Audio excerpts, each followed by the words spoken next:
Oi, Diogo. Bom dia. Estamos só eu e você por enquanto.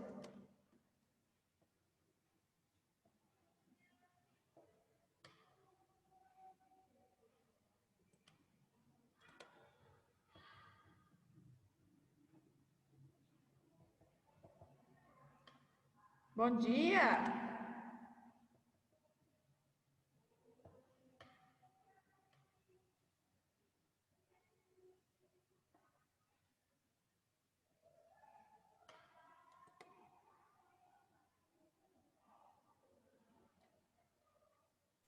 Oi, Elô.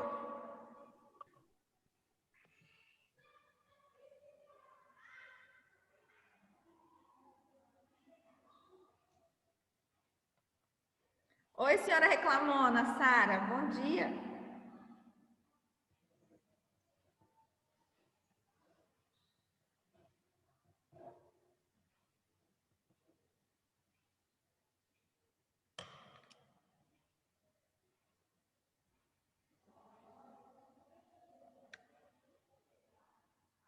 Ninguém vai responder bom dia pra mim.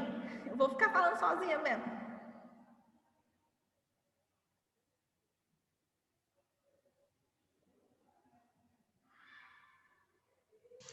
Bom dia, Vaniele. Quem resolveu me responder porque eu tava achando que eu tava louca. Eu já olhei aqui, falei, bom, o som tá ativado, o negócio tá funcionando. Achei que eu já tava doida.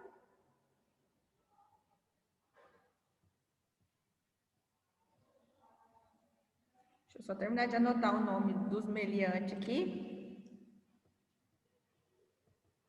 Cadê a senhora reclama de tudo que não falou bom dia para mim até agora? Eu quero que ela fala bom dia, não que ela manda no bate-papo. Que coisa, que mania. Fala bom dia para mim. Bom dia, Vaniele. Ah, para reclamar ela usa o áudio. Mas é lisa. O Bruno não tem, mas dá sinal de vida aí, Bruno. A Sara ela tem, é que ela só fala no microfone quando ela quer brigar comigo. Quando ela não quer brigar comigo, daí ela não fala. Oi, Jordano, bom dia. Presente. Que presente, né? Bom dia primeiro. Presente vem depois. Marca aí que tô precisando. Pode deixar. Deixa eu arrumar aqui, que esse aqui tá torto. Gente, nós vamos finalizar hoje, né, o expressionismo. Né? Vamos botar um fim naquele tiozinho parceiro. Vocês lembram que nas aulas anteriores eu pedi para vocês anotarem o que era cada um, né? As sementinhas de cada um, lembra? Quem lembra? Alguém sabe qual que é a sementinha de Gugan?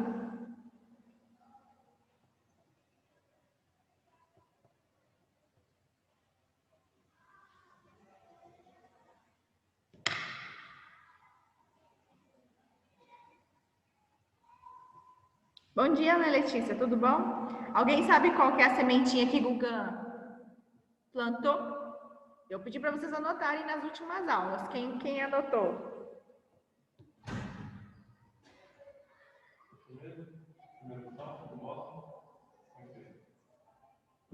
Alguém? Lá veio a encrenca do Felipe.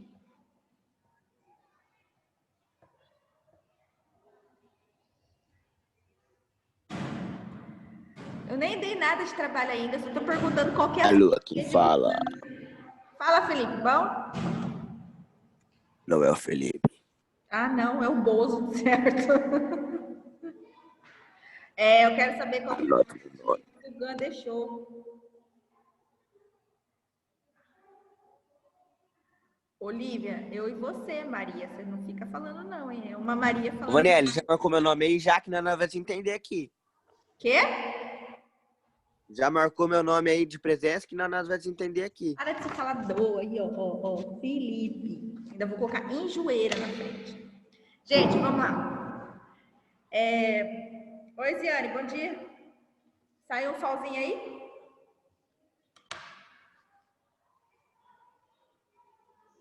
Bom, nós vamos falar agora sobre o Gugan. Vou pedir para vocês anotarem quem pelo que eu vi, já que ninguém respondeu, ninguém anotou. Então, eu já estou comunicando que eu vou usar a sementinha dos 4 artistas. Serrat, Cezanne, Van Gogh e Gauguin. Eu vou usar as 4 sementinhas na prova, que daí vocês vão aprender a anotar quando eu pedir. Tá? Quem quiser anotar depois... Fala aí de novo. Vocês não anotaram a aula passada que eu pedi? Aí. Eu perdi o caderno. Vou te falar, hein? Essas crianças estão pulando ali. Vou pegar aqui para passar certinho a listagem para não ter confusão. As crianças estão tocando fervo ali fora hoje. Estão com saudade da escola. Então, anotem aí. Cezanne. Eu não vou ficar repetindo, hein? Pera. Calma aí. Espera um pouquinho. Pode falar. Quem não sabe escrever Cezanne, eu vou soletrar. C, E, acento agudo, Z, A, N, N, E. Cezanne.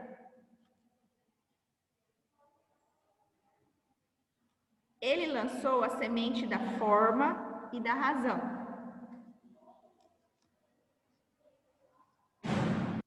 Ai, eu não quero possuir. Estão atacadas hoje. Umas crianças vêm fazer prova, estão empolgadas que estão na escola, estão correndo pela escola inteira. Van Gogh.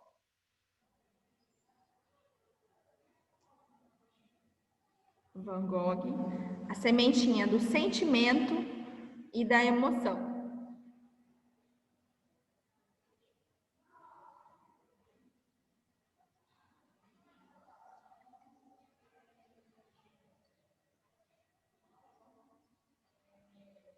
E Gauguin, que se escreve Gauguin, né? O instinto.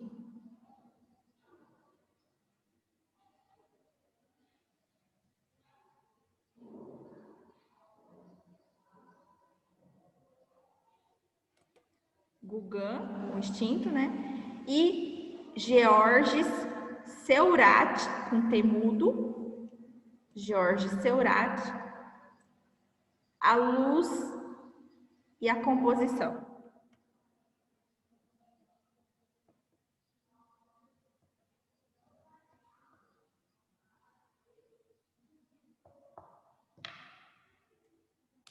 Por enquanto só, Felipe.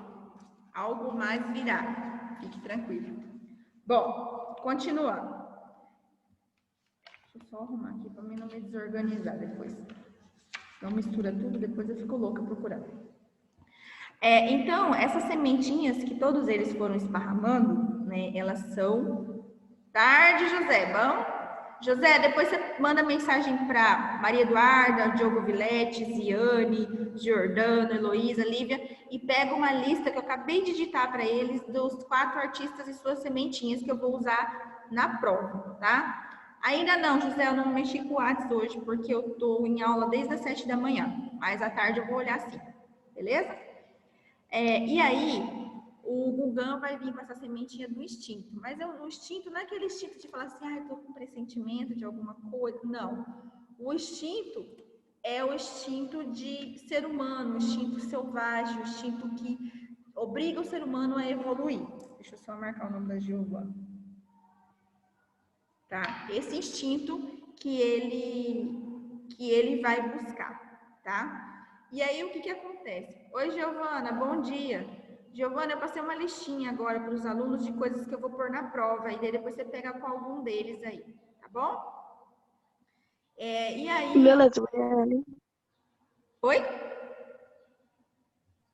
Beleza. Depois você pede para os colegas mandar uma fotinha aí para você.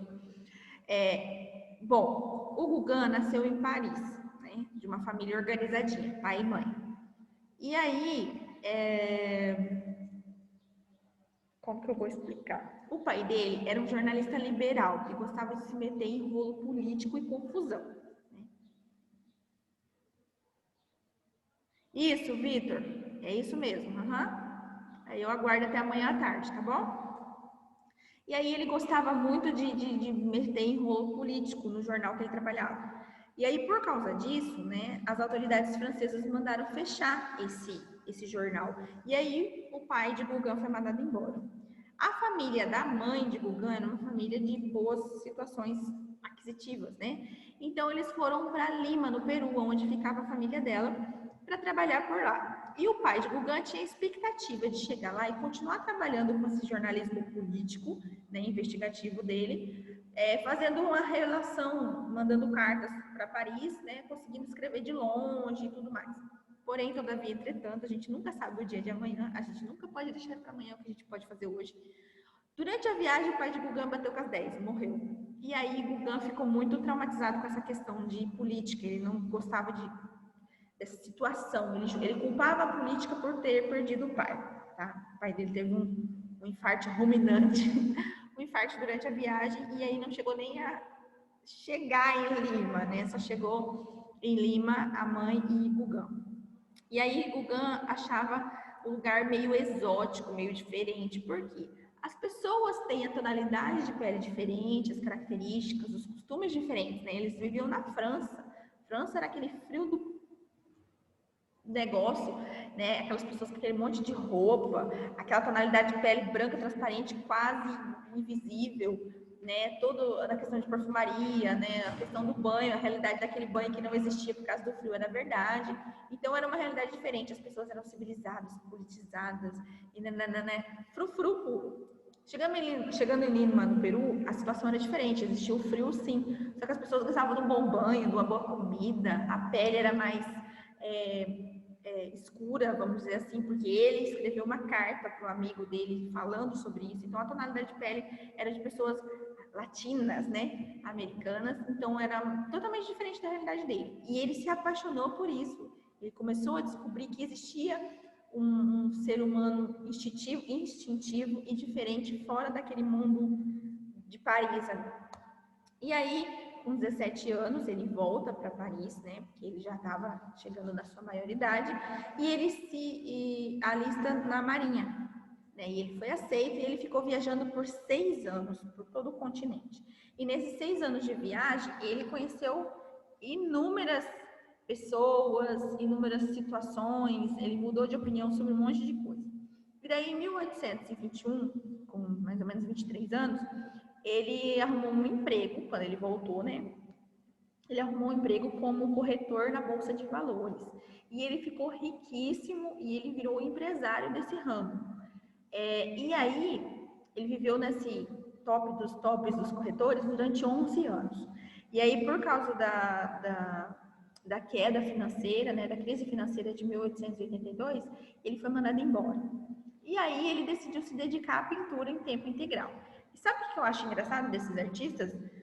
É que, assim, normalmente, né, nesse período aí, até então, as pessoas tinham formações acadêmicas, tinham um bom poder aquisitivo, tinham uma vida social de classe média alta, e eles abandonavam tudo para viver do mundo da arte. Hoje em dia, se a gente fala, vou abandonar tudo, vou viver da minha arte, as pessoas acham que você vai virar hippie, né? Faz uma associação hippie. E, na verdade, eles tinham uma necessidade de se expressar muito grande. Então, por isso que muitos abandonavam a vida e iam viver da arte mesmo, da pintura. Então, quando ele decidiu viver só da arte, ele começou a comprar vários quadros de vários artistas para ele se inspirar. E ele comprou muito das obras impressionistas, pós-impressionistas e alguns expressionistas. Tá? Só que com 35 anos de idade, a vida dele mudou 100%. Ele abandonou toda a riqueza que tinha ali em Paris e já estava de mudança. Para onde? Não se sabe. Ele saiu sem rumo. Tá? E um pequeno passeio que ele teve pelo impressionismo, ele fez uma pintura, deixa eu abrir aqui para vocês.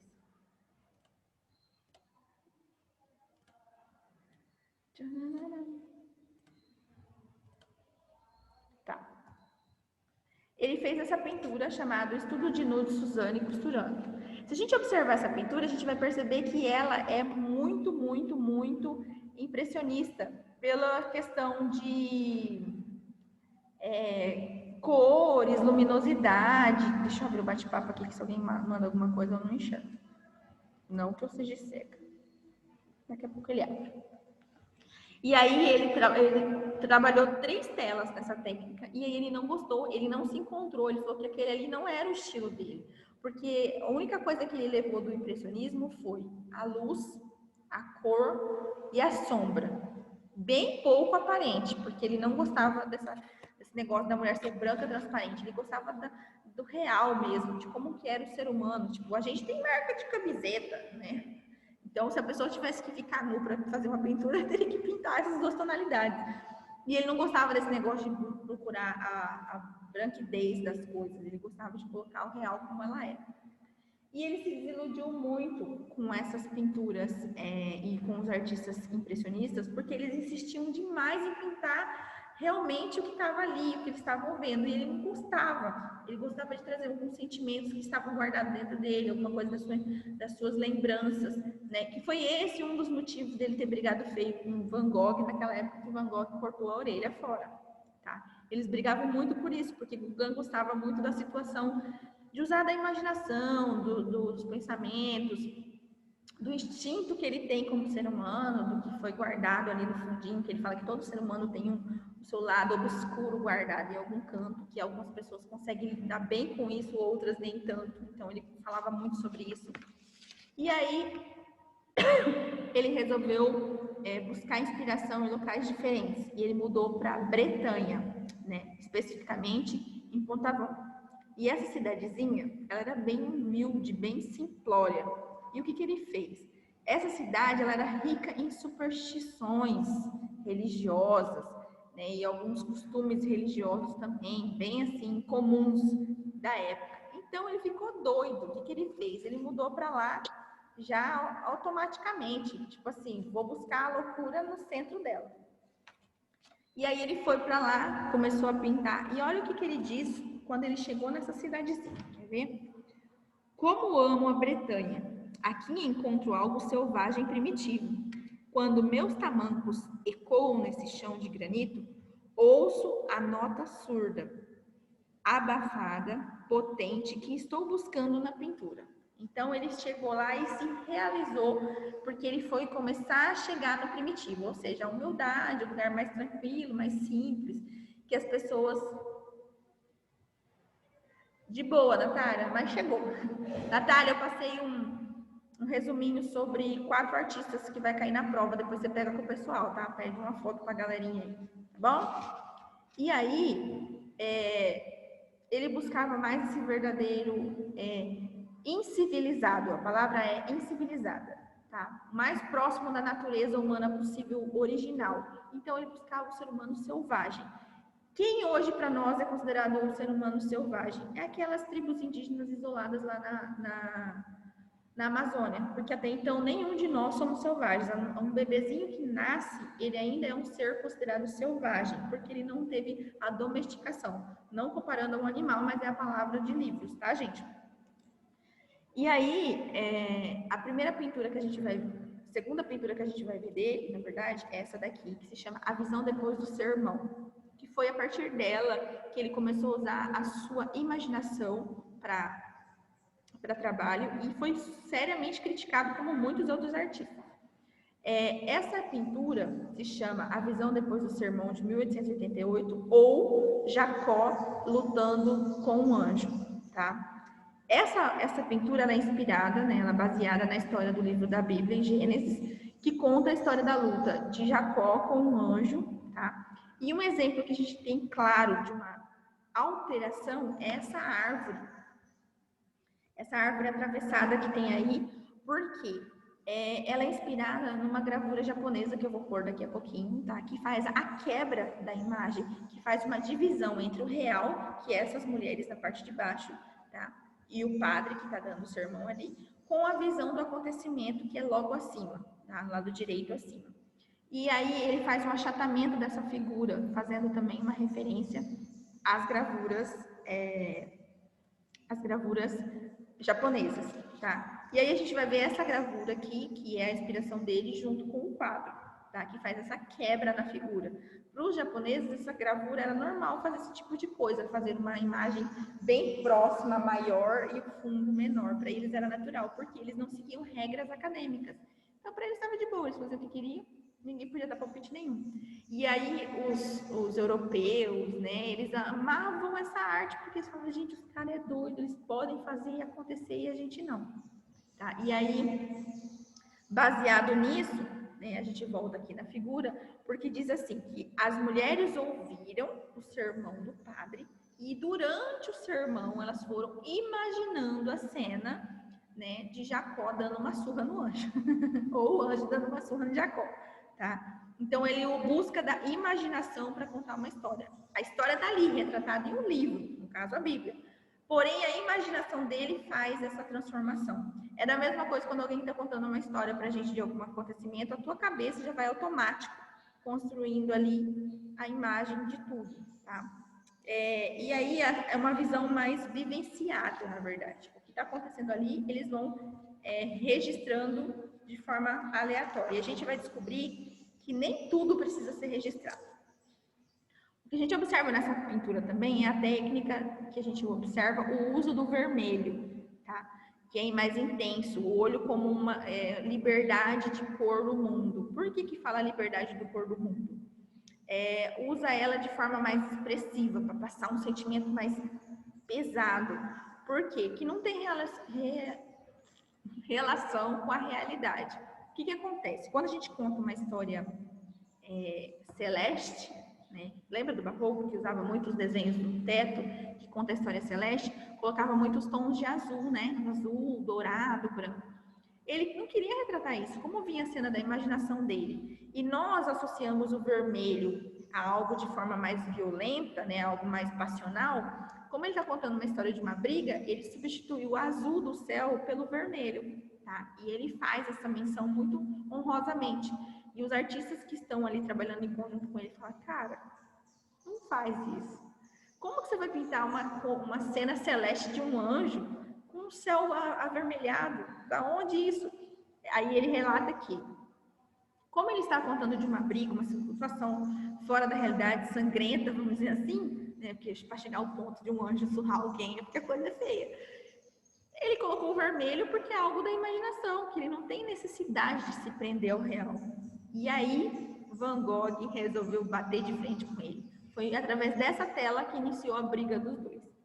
Tá? E a cor funciona como forma permanente, abstrata. Né? Ele sai da realidade, já é abstracionismo, mesmo que a figura seja formada. E aí ele fala também do achatamento, que é essa questão de diminuir a figura colocando algo que atravesse ela ali. Tá? Aí ele diz uma fala bem simples sobre essa tela, e a gente vai descobrir que isso aqui que está aqui embaixo é uma vaca. Tá? E eu vou falar sobre ela. O que ele diz aqui? Acredito que atingi uma grande simplicidade supersticiosa e rústica nessa figura. Tudo é muito austero. Tá? A vaca que está sob a árvore é muito pequena em relação à realidade. É para mim, nessa pintura, a paisagem e a luta existente. Tá? Só na imaginação das pessoas que rezam é presente. São produtos de um sermão e é por isso que é uma constante entre as pessoas reais e a luta na paisagem destituída de naturalismo e fora de proporção. Ou seja, ele está retratando um acontecimento da imaginação dele e que ele não tem necessidade nenhuma de colocar a vaca do tamanho real. Ele coloca a vaca do tamanho que ele quer. Ele é meio Sara, assim, meio birrento, sabe? Viu, Sara? Você já encontrou o seu período artístico aí. E aí a gente sabe também que ele faz tudo para alcançar a perfeição da imaginação. Se você vai entender o que ele está pintando, beleza, ou não. O negócio é que ele fez do instinto interno que ele tem. Tá? E ele não queria que a pintura parecesse com a realidade, justamente ao contrário. Ele queria passar a sensação, o visionário, né, do espiritual, o diferentão. Ele queria ser diferentão. E aí ele fez parte de um grupo chamado de sintetismo. Anotem isso, tá? A relação, quem é o meliante que quer entrar? Sai, negocinho, sai. Até sumiu. É a Sara. Pô, enchi o saco dela e ela não estava aí? Bom, ele fala sobre o sintetismo. O que é o sintetismo? ele vem de síntese. Síntese é o quê? Um resumão, né? Fazer uma síntese, fazer um resumo de um texto. E ele faz um resumo das imagens visuais ali, tá? Ele simplificou com contorno, com formas, com figuras, tá? Umas grandes manchas de cores fortes, tá? Resumindo a forma real. Por que isso? Porque o resumo. Não somos obrigados a buscar na nossa memória tudo que foi visto para registrar. Um exemplo disso, vamos usar assim, é se nós voltássemos às aulas e fôssemos fazer um passeio. Aí nós vamos daqui a Campo Grande, por exemplo. E aí eu falo, gente, presta atenção em toda a paisagem. Nossa, me deu sono. Presta atenção em toda a paisagem, né? Que daí na volta nós vamos desenhar o que vocês viram. Aí vocês vão, né, igual corujinhas, olhando a viagem toda. Quando voltar para a escola, a gente vai fazer o desenho, né? E aí a gente vai pensar o seguinte, vocês vão conseguir registrar tudo que vocês viram na ida e na volta? Todas as tonalidades de flores, de folhas, de caules, todos os animais, todos os carros, porteiras, portões, cerca, coqueiro, rio. Vocês vão conseguir registrar tudo? Não. A gente vai se prender a situações, a localidades em específico. O resto vai virar borrão. A gente vai fazer algumas manchas para... Ai, professor, eu lembro muito de um pé de ipê lindo, que o galho era meio de lado. Aí você desenha aquele pé de ipê e o resto você faz algumas manchas, assim, como se fosse de lembranças. Porque você não é obrigado a registrar tudo que foi visto. Você não consegue, o seu cérebro também não tem a necessidade disso.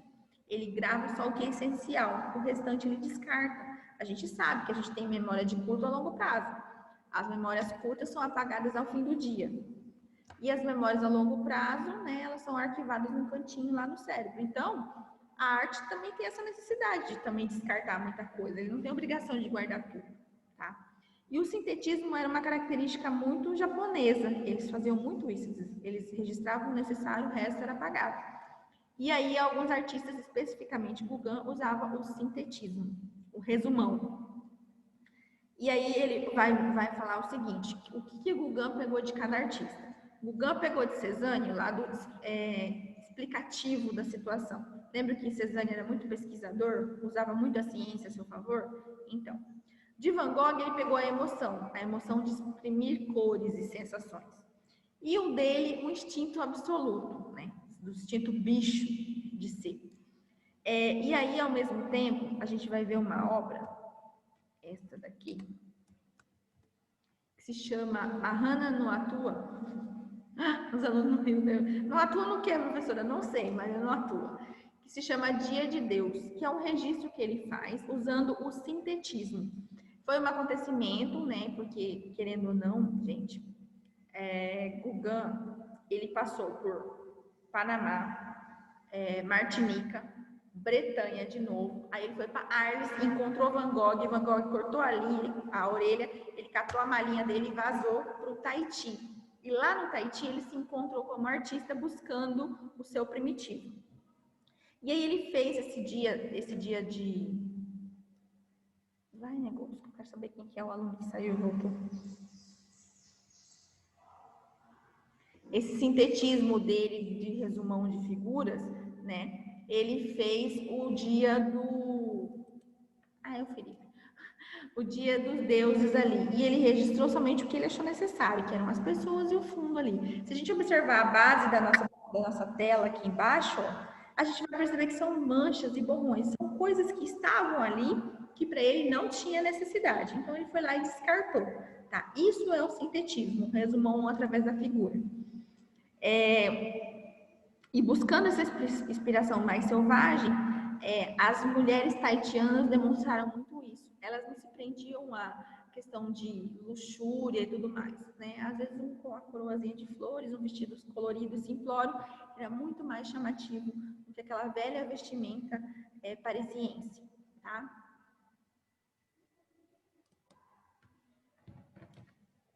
Vou colocar o Lucas aqui. E aí ele mostrava como que transformava as cores e distorcia as formas para transmitir uma resposta emocional a uma cena, ao sentimento dele sobre aquele acontecimento ali, tá? Aí ele dizia assim, ó, a vida é cor, e resumia o que buscava a arte como um sonho vislumbrante. Retrato meus sonhos era a necessidade da essência da arte. Por quê? Né? Ele precisava dessa necessidade de se exprimir, mas já falta 10 minutos. Aí ele dizia assim, um sentimento forte pode ser traduzido logo, então sonhe em cima dele e procure a forma mais simples para expressá-lo, né? Ele procurava uma sensação mais pura para expressar tudo que ele sentia e não precisava de muita civilização para poder colocar isso em ordem, né? Ordem organizacional. Ele dizia que a gente tinha que pintar de memória, tá? Por quê? Porque retratava somente o essencial que precisava ali, né? O mais expressivo, e que era uma síntese da imagem visual. Por que ele dizia isso? O melhor de pintar de memória, que dessa forma a obra é sua, a imaginação é sua e a memória é sua. E daí ela sobreviverá aos olhares alheios, né, aos olhares dos amadores. Ou seja, faz a sua vida, aproveita do jeito que você quer, a opinião dos outros não me interessa. Esse era o pensamento dele. E aí essas manchas de cores da natureza ficaram muito famosas. Então qualquer obra que vocês observarem, a fisionomia mais tahitiana ali, né, uma cor mais bronzeada, umas roupas mais coloridas e os tons bem avermelhados, vocês podem anotar Gauguin ali que vocês não vão errar com toda certeza, tá? E aí essa outra obra aqui que se chama Yalhan Maria Eu Vos Saúdo Maria, é a versão dele, foi aí que causou a treta total. É a versão dele da Anunciação à Virgem Maria, né? Aí aqui ao fundo tem o anjo chegando para falar, ei, você vai ser mãe. E aqui Maria, né, com a auréola junto com o menino Jesus. E tradicionalmente lá no Tahiti, as mulheres carregam as crianças aqui ou na lateral aqui, igual os indígenas, né? Um cavalo, moleque aqui e vaza. E essa pintura foi colocada justamente como ele via, uma mulher carregando seu filho, não a tiracolo, como era tradicional, mas no ombrão mesmo. Tá? E foi aí que criticaram ele muito. E aí ele fez uma série de telas e queria expor em Paris. Aí ele mandou uma mensagem, para o amigo dele, falando, faz aí uma interface no catálogo meu da exposição e eu vou te mandar minhas telas para você olhar e vamos fazer, né, essa exposição. Aí o amigo dele respondeu para ele. É uma carta, tá? Eu vou ler porque eu não vou lembrar de cabeça tudo que foi escrito. Mas eu vou ler da forminha que foi divulgada essa carta. É bem pequititinho. Olha o que o rapaz respondeu para ele. Desde o começo, minha posição é equívoca. E respondo imediatamente ao seu pedido, Guga. Com um não posso. Ou mais bruscamente ainda, não quero fazer o seu prefácio. Ao mesmo tempo, devo-lhe uma explicação da minha recusa, que não nasce do fato dos sentimentos cordiais. Não nasce da falta dos sentimentos cordiais, nem de uma pena preguiçosa. Ei-la não posso compreender a sua arte, e não posso gostar dela. Não tenho nenhuma percepção da sua pintura, que é hoje exclusivamente tahitiana, mas sim essa confinação alheia. Essa negação, não o surpreenderá, nem o magoará, pois você sempre me pareceu fortalecido pelo ódio dos outros. Sua personalidade deleita na antipatia que desperta. Ansiosa como está, não permitirá a integridade da sua pintura. Fiz várias tentativas sérias de classificá-lo, de colocá-lo como um elo da nossa cadeia, para compreender a história da sua evolução, mas tudo em vão. Mas o que é mais então sobre você? Aí olha só a explicação que ele dá. Ele é Gauguin, o selvagem que odeia uma civilização lamurienta, uma espécie de titã que ciumento do Criador, fez as suas horas de ócio a sua própria criaçãozinha. A criança que desmonta seus brinquedos para fazer outros com os pedaços que sobram.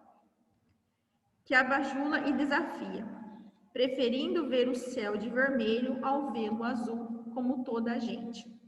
Realmente parece-me como um entusiasta, porém eu não me entusiasmei de escrever. Ao continuar escrevendo, estou começando a ter um certo entendimento da arte de Gauguin. Um autor moderno foi sussurrado e sustentado por retratar suas cenas reais, mas por simplesmente criar ele próprio os seus personagens. E muito simples.